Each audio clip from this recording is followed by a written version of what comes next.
In this video, I want to discuss a few things that you should not do. Now, this video is going to be pretty quick because most people, if I mention 10 things, they're only going to remember 2 or 3, so I might as well only mention 2 to 3 things so that way you actually remember them and you can integrate them easily into your speaking.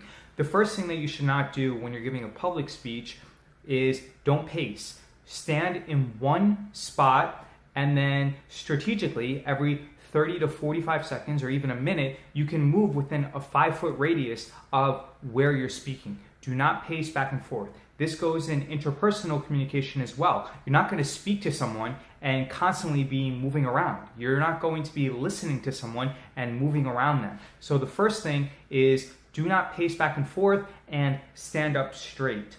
The second thing, and this is probably the most important thing, is do not say or do anything that will make you appear less confident than you are. So don't apologize to the audience, or don't apologize for not thinking as clearly or for stumbling over your words, or if you make a mistake in anything, do not apologize to the audience. Do not do anything that will make you appear less confident. The other thing is do not have an expectation or judge yourself against an unrealistic expectation that other people are perfect. Do you know, just in the United States, that like a third of the people are addicted to painkillers or addicted to prescription medications, and around 50% of the people are either diabetic or pre-diabetic. Probably 70 to 80% of the people in the United States are in debt. So if you are not in debt, if you're not diabetic or pre-diabetic, or if you're actually in good shape and you're not overweight, and you're not addicted to alcohol or prescription medications, you are automatically better and more advanced in your career, and you have your life together better than 90% of the people out there. So if you stumble over your words or you say something that you regret, remember that you're speaking in the moment. It's impossible to be perfect. And don't compare yourself against some unrealistic ideal. Do not apologize for making a mistake when you are giving 100% of your ability and you're trying your best to serve the audience and to deliver value so that you can help them.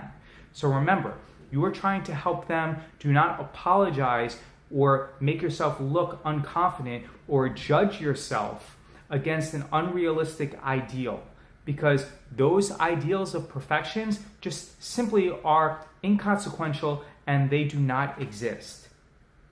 All right? So if you do make a mistake, just laugh or just act like you're completely confident, because the reality of the situation is that nobody is perfect, and by you making a mistake, it actually makes you more relatable. And it's an opportunity for the audience to bond with you. The last thing, and this is actually really funny because I went to a few Toastmaster meetings, and I actually never spoke in them, but I would just observe them. And the president of the local Toastmasters Association, when he tells stories, which is fantastic, you should always tell stories, because as I mentioned in an earlier video, it's one of the ways that people have communicated for thousands of years. He speaks in a storyteller voice, and it isolates people. There's 2 things that he does, which is very poor. He speaks in a storyteller voice, and he tries too hard to impress people. A few times when he's given speeches, he's dropped clues that he has a Ferrari. And in my experience, it makes me look like he's trying way too hard. Like, dude, how does it benefit me that you have a Ferrari? Like, I really don't give a shit. And plus the fact that I live in Miami, it's really funny because if you go to the parking lot of this building, there's probably anywhere from $50 to $100 million in cars. But people here, they're very flashy and they buy things that they can't afford. And then 5 to 6 months later, those cars end up getting repossessed. So when I hear him talking about a Ferrari, it distracts me from what he's actually saying, and it automatically places me, whether it's true or not, in the mindset that this person is trying too hard to impress me, to establish credibility. And then my mind starts wandering and thinking, well, maybe he's that type of person that feels the desire to impress other people, and maybe in 5 or 6 months his car will be repossessed. And then I start questioning his ability, so it actually has the opposite effect. So the reality of the situation is you don't want to try to impress people because it has, at a minimum, it has the ability to distract that person from your overriding message. So the last thing is you don't want to use a storyteller voice because it makes it look like you're speaking down to these people. So for example, when I reflect back on how this other person speaks, they say things like, imagine 3 weeks ago, I was driving in my Ferrari and I was waiting at a stoplight. And then this beautiful girl in a car right next to me started speaking to me. And she just was struck in by my good looks or by my how well I was dressed. You don't want to talk like that. Like, it's just really fucking weird.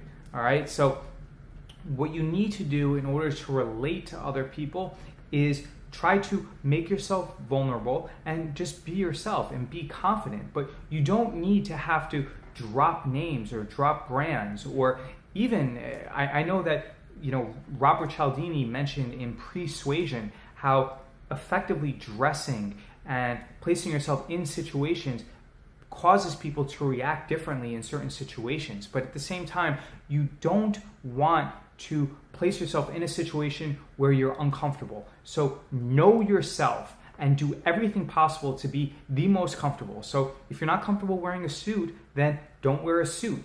But if you're comfortable speaking to your best friend in a certain way, then speak in that way. Don't use a storyteller voice and don't try to impress people with your credentials, because the reality is nobody gives a shit, all right? Like, people think that because I worked as an investment banker on Wall Street, that automatically qualifies me to trade stock options. But the reality is that I didn't learn shit about trading stock options while I was working as an investment banker. And even if I worked in sales and trading as an investment banker, that still would not qualify me to teach people how to make money in the stock market, because when you're working in sales and trading at an investment bank, you're working mostly as a market maker and in transactional trading, and you're not taking propositional or directional or prop bets or directional risk in order to make money.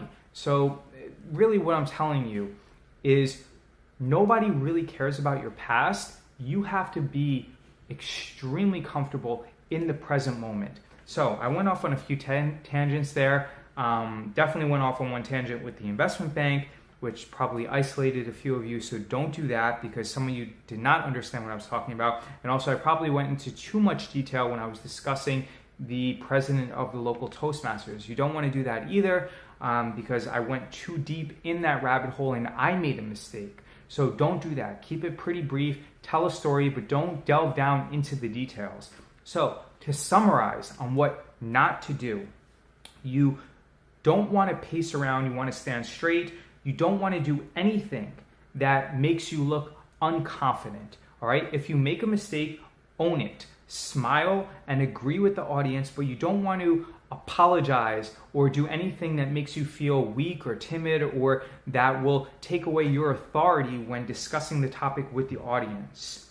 You also don't want to use a storyteller voice or try too hard to impress the audience, because the only purpose that serves is to isolate the audience and cause them to become distracted, to question you, and it really takes away from the ability for you to build rapport and connect with the audience. So if you keep those 3 or 4 things in mind, don't pace, don't do anything that will undermine your authority or that will make you appear unconfident, and don't use the storyteller voice or also try too hard to impress the audience. And then you also, if you can keep in mind the mistakes that I made, which is by going too deep or by getting too technical when discussing a story, then those are a few guidelines that will help you become a better speaker.